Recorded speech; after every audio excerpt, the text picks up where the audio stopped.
آج دوسرے دن کی صبح ہم ایک نہایت اہم موضوع پر گفتگو کر رہے ہیں۔ بہت سے لوگ شکایت کرتے ہیں کہ دل کو سکون نہیں ملتا، حالانکہ وہ نماز بھی پڑھتے ہیں اور دعا بھی کرتے ہیں۔ سوال یہ ہے کہ آخر وہ کون سی کمی رہ جاتی ہے جو دل کو بے چین رکھتی ہے؟ حقیقت یہ ہے کہ سکون صرف الفاظ سے نہیں آتا بلکہ اللہ سے سچے تعلق سے آتا ہے۔ جب تک دل مکمل طور پر اپنے رب کی طرف متوجہ نہ ہو، اندر کی خلش ختم نہیں ہوتی۔ آج ہم اسی تعلق کو مضبوط بنانے کا راستہ سمجھنے کی کوشش کریں گے۔ انسان کی زندگی آزمائشوں سے بھری ہوئی ہے۔ کبھی رزق کی تنگی، کبھی رشتوں کے مسائل اور کبھی صحت کی پریشانیاں اسے گھیر لیتی ہے۔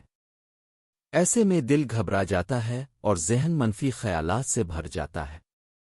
لیکن مومن کی پہچان یہ ہے کہ وہ ہر حال میں اللہ پر بھروسہ رکھتا ہے۔ بھروسہ کمزور ہو جائے تو سکون بھی چلا جاتا ہے۔ اس لیے ضروری ہے کہ ہم اپنے یقین کو تازہ کریں اور یہ مان لیں کہ ہر معاملہ اللہ کے قبض قدرت میں ہے۔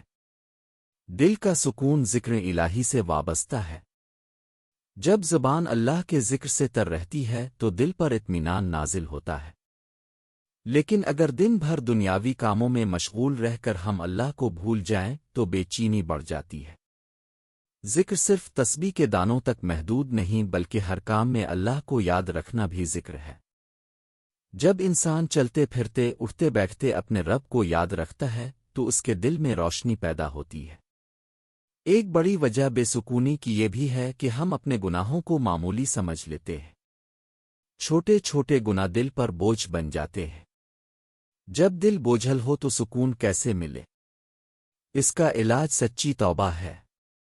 اللہ سے معافی مانگنا اور آئندہ گناہ نہ کرنے کا ارادہ کرنا دل کو ہلکا کر دیتا ہے۔ توبہ صرف الفاظ نہیں بلکہ دل کی کیفیت کا نام ہے۔ نماز سکون کا سب سے بڑا ذریعہ ہے۔ اگر نماز جلدی جلدی ادا کی جائے اور دل کہیں اور ہو تو اس کا اثر کم ہو جاتا ہے۔ لیکن جب نماز خشوع و خضوع کے ساتھ پڑھی جائے تو دل کو عجیب اطمینان ملتا ہے۔ ہمیں چاہیے کہ نماز کو بوجھ نہ سمجھیں بلکہ اسے اپنے رب سے ملاقات کا وقت سمجھیں۔ قرآن کی تلاوت بھی دل کی بیماریوں کا علاج ہے۔ جب انسان روزانہ چند آیات سمجھ کر پڑھتا ہے تو اسے رہنمائی ملتی ہے۔ قرآن اندھیرے میں چراغ کی طرح ہے۔ جو اس کی روشنی سے دور ہو جائے وہ راستہ کھو دیتا ہے۔ اس لیے روزانہ قرآن سے تعلق قائم کریں۔ بعض اوقات ہم دوسروں سے حد سے زیادہ توقعات لگا لیتے ہیں۔ جب وہ توقعات پوری نہیں ہوتی تو دل ٹوٹ جاتا ہے۔ یاد رکھیں، اصل سہارا صرف اللہ ہے۔ لوگوں سے امید رکھنا فطری ہے، مگر مکمل بھروسہ صرف اپنے رب پر ہونا چاہیے۔ حسد اور کینہ بھی دل کا سکون چھین لیتے ہیں۔ جب ہم دوسروں کی کامیابی دیکھ کر جلتے ہیں تو اندر آگ لگ جاتی ہے۔ یہ آگ سکون کو جلا دیتی ہے۔ اس کا حل یہ ہے کہ ہم دوسروں کے لیے بھی بھلائی کی دعا کریں۔ صبر سکون کی کنجی ہے۔ جلد بازی انسان کو پریشان کرتی ہے۔ اگر ہم ہر معاملے میں صبر اختیار کریں اور اللہ کے فیصلے پر راضی رہیں تو دل مطمئن رہتا ہے۔ صبر کمزوری نہیں بلکہ طاقت ہے۔ شکر گزاری بھی بہت ضروری ہے۔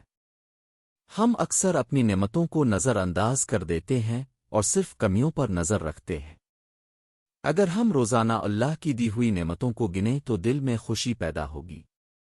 شکر دل کو روشن کرتا ہے۔ اچھی صحبت اختیار کرنا بھی سکون کا ذریعہ ہے۔ نیک لوگوں کی مجلس دل کو تازگی دیتی ہے۔ بری صحبت انسان کو غفلت میں ڈال دیتی ہے۔ اس لیے ایسے لوگوں کے ساتھ بیٹھیں جو آپ کو اللہ کی یاد دلائیں۔ تنہائی میں اللہ سے بات کرنا دل کو مضبوط کرتا ہے۔ جب کوئی نہ دیکھ رہا ہو اور بندہ سچے دل سے اپنے رب سے بات کرے تو آنکھوں سے آنسو بہتے ہیں اور دل صاف ہو جاتا ہے۔ یہ لمحات بہت قیمتی ہوتے ہیں۔ صدقہ دینے سے بھی دل کو راحت ملتی ہے۔ جب ہم کسی ضرورت مند کی مدد کرتے ہیں تو اندر خوشی محسوس ہوتی ہے۔ یہ خوشی اللہ کی رضا کا نتیجہ ہوتی ہے۔ والدین کی خدمت بھی سکون لاتی ہے۔ ان کی دعائیں زندگی میں برکت کا سبب بنتی ہے۔ اگر وہ خوش ہوں تو دل میں اطمینان پیدا ہوتا ہے۔ مایوسی سے بچنا ضروری ہے۔ شیطان انسان کو نا امید کرتا ہے، لیکن اللہ کی رحمت وسیع ہے۔ جو اس کی طرف پلٹ آئے وہ کبھی خالی نہیں جاتا۔ اپنی نیت کو درست کرنا بھی اہم ہے۔ اگر ہمارے اعمال دکھاوے کے لیے ہوں تو سکون نہیں ملتا۔ خالص نیت کے ساتھ کیا گیا عمل ہی دل کو مطمئن کرتا ہے۔ زندگی عارضی ہے اور اصل کامیابی آخرت کی ہے۔ جب ہم اس حقیقت کو یاد رکھتے ہیں تو دنیا کی پریشانیاں چھوٹی لگنے لگتی ہیں۔ یہ سوچ دل کو مضبوط بناتی ہے۔ آج عہد کریں کہ ہم اپنے دل کو اللہ کے ساتھ جوڑیں گے، گناہوں سے بچیں گے، شکر اور صبر کو اپنائیں گے اور ہر حال میں اپنے رب پر بھروسہ رکھیں گے۔ اللہ ہمیں سچا سکون عطا فرمائے۔ آمین۔